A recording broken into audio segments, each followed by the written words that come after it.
उत्तर प्रदेश में बंदूक के दम पर चल रही है सरकार। यह मैं नहीं कह रहा हूं, असदुद्दीन वैसी कह रहे हैं। मैं भी कह सकता हूं, लेकिन मैं नहीं कहूंगा और आप भी नहीं कह सकते, क्योंकि कुछ भी कहने का मतलब है कि आप पर भी बंदूकें चल रही हैं किसी न किसी रूप में, और नहीं भी चल रही हो तो चल जाएंगी। अतीक कांड या इसके पहले तमाम कांड और जो इसके बाद होंगे, सारी की सारी स्क्रिप्टेड हैं, ऐसा लोग कह रहे हैं। पाक का एजेंडा, ISIS का एजेंडा, मुस्लिम आतंकवाद का मुद्दा, ये तो बनता ही है। ये स्क्रिप्ट तो आम है, कोई ना कोई समय यह जुड़ना भी आम बात है। गाड़ी पलटने वाली स्क्रिप्ट भी एक समय नई थी, अब हत्या की स्क्रिप्ट थोड़ी सी नई है। जो शूटर होते आए हैं, इनका कट्टर हिंदुत्ववाद वाले रिश्ते की स्क्रिप्ट थोड़ी पुरानी हो गई है, मगर कुल मिलाकर के हीरो हीरो ही है। अब आगे जय श्री राम बोलूं तो फिर मेरी स्क्रिप्ट बिगड़ जाएगी, इसलिए ये स्क्रिप्ट वाला मुद्दा सुलझाऊं उससे पहले मैं थोड़ा सा विस्तार से भी बता भी दूं। मेरी बात समझ गए होंगे, अगर नहीं समझे तो अभी आगे बने रहिए, समझ जाएंगे। नमस्कार, मैं प्रभात और आप देख रहे हैं फोरम 4। आप सब कुछ ना कुछ इस एनकाउंटर पर कहना चाह रहे हैं। कुछ ने डरते डरते लिखा कि योगी जी ने माफिया को खत्म कर दिया, ऐसे माफिया को कुदरती सजा मिल गई। यही कहने वाला कब गाड़ी पलटेगी कहकर सवाल कर रहा था। मिट्टी में मिलाने वाली बात को कोट करके लगातार सवाल कर रहा था, यानी कि ऐसा कहने वाला कभी डर नहीं रहा था, यानी कि ऐसा कहने वाला देश का टेलीविजन चैनल था, यानी कि ऐसा कहने वाला बीजेपी समर्थक था, यानी कि ऐसा कहने वाला भाजपा का मंत्री और उसका विधायक था।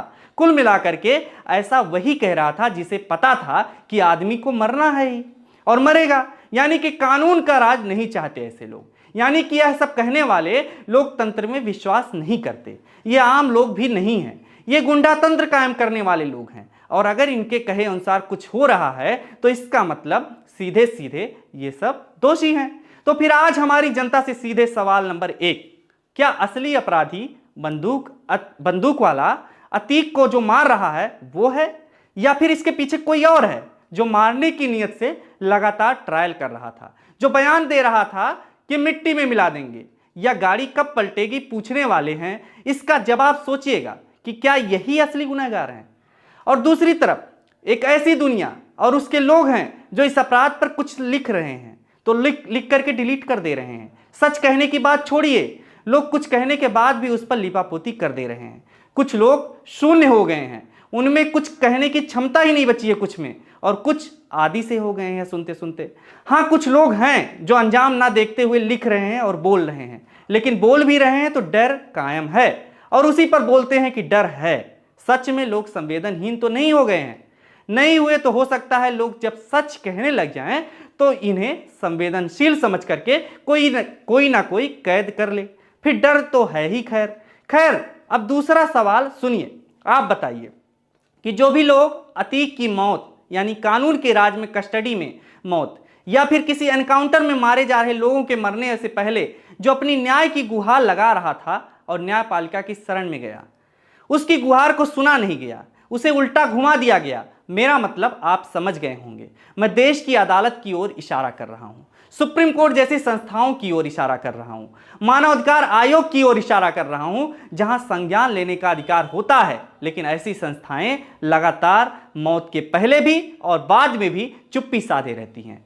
आप महाभारत के युद्ध में यानी कि अतीत में जाकर के सोचेंगे तो आपको याद आएगा कि द्रौपदी के चीर हनन के समय भीष्म पितामह भी चुप थे और इसी वजह से उनके किए अपराध का सजा उन्हें मिली थी।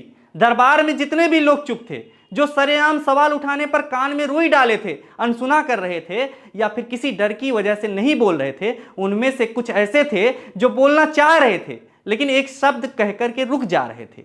सब के सब दोषी थे। तो सवाल यही है कि क्या देश में लोकतंत्र के कानून के रक्षक को उनकी चुप्पी के लिए आप लोग दोषी मानते हैं? ये आप ही बताइएगा। आपको याद होगा अतीक अहमद या तमाम ऐसे मामलों में सुप्रीम कोर्ट से अपनी जान की भीख मांगने पर जब कोई उन्हें संरक्षण नहीं मिलता है, सब कुछ आंखों के सामने होता देख देश का असली रक्षक कोई फैसला नहीं ले पाता, क्या ये डर है या फिर ये सवाल ही गलत है? सोचिए, देश की अदालतें इतनी कमजोर कैसे हो चुकी हैं। ये खबर ध्यान से सुनिए, लल्लन टॉप की है, 28 मार्च 2023 की बात है। अशरफ प्रयागराज की अदालत में उमेश पाल अपहरण कांड में पेशी के बाद बरेली जेल वापस पहुंचा था। वहां पहुंचते ही अशरफ ने अपनी मौत को लेकर के बड़ा दावा किया था। यूपी तक से बातचीत के दौरान अशरफ ने कहा था कि उसे 2 हफ्ते बाद जेल से निकालकर निपटा दिया जाएगा। अशरफ का कहना था कि उसे एक बड़े पुलिस अधिकारी ने धमकाते हुए कहा है कि किसी बहाने जेल से निकाला जाएगा और निपटा दिया जाएगा। हालांकि इस दौरान अशरफ ने कैमरे के सामने अफसर का नाम नहीं बताया था। अशरफ ने आगे कहा था कि मेरी हत्या पर मुख्यमंत्री जी को, चीफ जस्टिस को और इलाहाबाद हाई कोर्ट के चीफ जस्टिस को मेरा बंद लिफाफा पहुंच जाएगा। अगर मेरी हत्या होती है तो इस लिफाफे में उसका नाम होगा जिसने मुझे धमकी दी है। इसके अलावा अतीक ने खुद कहा था कि कई बार उसने कहा था कि उसे मार दिया जाएगा। लोग तो आशंका जता ही रहे थे। यहां तक कि सपा नेता राम गोपाल यादव ने मीडिया में एक बात कही थी। यह बात 1 महीने पहले कह दी थी कि एक बेटे की हत्या हो जाएगी और एनकाउंटर के रूप में उनकी भविष्यवाणी सच साबित हुई। सपा के प्रमुख राष्ट्रीय महासचिव प्रोफेसर राम गोपाल यादव की बात अब आगे जो जो पढ़ रहा हूं उसे भी ध्यान से सुनिएगा। उन्होंने कहा कि अतीक और उनके भाई अशरफ की हथकड़ी थी। यह सुनियोजित हत्या की गई है। जांच करने वाली एजेंसी सही होगी तो बड़े बड़े लोग इसमें फंसेंगे। आगे वो बोलते हैं कि मुख्यमंत्री योगी आदित्यनाथ ने कहा था कि मिट्टी में मिला देंगे, इसलिए अतीक के मारने वाले लोगों का कुछ नहीं होने वाला है। राम गोपाल यादव ने यह भी कहा कि जो कुछ यूपी में हो रहा है ऐसा पहले कभी हिस्ट्री में नहीं हुआ है। लोकतंत्र के खात्मे वाला रास्ता है। पहले राजशाही में ऐसा होता था। उन्होंने कहा मीडिया ट्रायल की वजह से अतीक मारा गया। किसी भी केस में अतीक पर दोष सिद्ध नहीं हुआ है। उन्होंने कहा आगे कि ऐसे लोग भी बड़े बड़े पदों पर बैठे हैं जिन्होंने बम फेंक करके लोगों को मरवा दिया था, उनको कोई नहीं कहता है, गैंगस्टर हैं। राम गोपाल ने कहा आगे कि इलाहाबाद के लोगों का कहना है कि अतीक के 5 बच्चे हैं, इसमें से एक मार दिया गया है। जो शेष 4 बचे हुए लड़के हैं उनको भी किसी ना किसी बहाने मार दिया जाएगा। चाहे देश बर्बाद हो जाए लेकिन चुनाव जीतने के लिए लोग कुछ भी कर सकते हैं। असदुद्दीन ओवैसी हो या प्रोफेसर राम गोपाल यादव, ये सब जो कहा उन्होंने उसको इसलिए बताना जरूरी है क्योंकि आजकल हर कोई ये कह रहा है लेकिन बोल नहीं पा रहा है। हर कोई लिख नहीं पा रहा है क्योंकि उन्हें डर है कि अगर हम कुछ सोशल मीडिया पर बोलेंगे तो या तो क्रिमिनल का साथ देने का आरोप लगेगा या फिर उन्हें सरकारी तंत्र, जिसे सरकार कहीं से भी कहना मुश्किल है, लोग, उसके लोग, पुलिस भी नहीं कहें तो ज्यादा अच्छा है, ये सब कहीं ना कहीं फंसा देंगे। जो नौकरी चल रही है, जिसकी जो भी नौकरी पेशा वाला है उसकी नौकरी छूट जाएगी या फिर कोई खलियर है तो जेल भेज दिया जाएगा। यहां इसलिए मैं भी ये सब खुद पर ना लेकर के लोगों की बातों को कोट करते हुए ये सब कह रहा हूं क्योंकि कानून का राज नहीं है ऐसा लोग कह रहे हैं, बल्कि देश में तो हत्याएं हुई हैं, एक अतीक और उसके भाई की और दूसरा रूल ऑफ लॉ की। ये मैं नहीं कह रहा हूं, ये भी कपिल सिब्बल जो कि जाने माने अधिवक्ता हैं वो बोल रहे हैं। उनका यही कहना है कि देश में 2 हत्याएं हो गई, रूल ऑफ लॉ और अतीक और उनके भाई की। अब आप ही बताइए कि मैं चाहूं तो यहां ऐसे ही हर किसी को कोट करते करते उनके सभी बयान पढ़ दूं तो स्क्रिप्ट खत्म हो जाएगी और आपके जो मन में है, जिसे कहना चाहते हैं, वही सब इसमें भी होगा। लेकिन मैं आपके मन में जो है उसे बताने से ज्यादा उसके परिणाम बताने की कोशिश कर रहा हूं। सोचिए, जो बातें आप जानते हैं, होता हुआ देख रहे हैं, यह किसी फिल्म से कम नहीं है। यही तो फिल्म है, यही तो ज्यादातर फिल्मों में होता आया है कि आप कहानी को हर मोड़ पर पहुंचते ही सारी की सारी कहानी आगे की खुद ही समझ जाते हैं।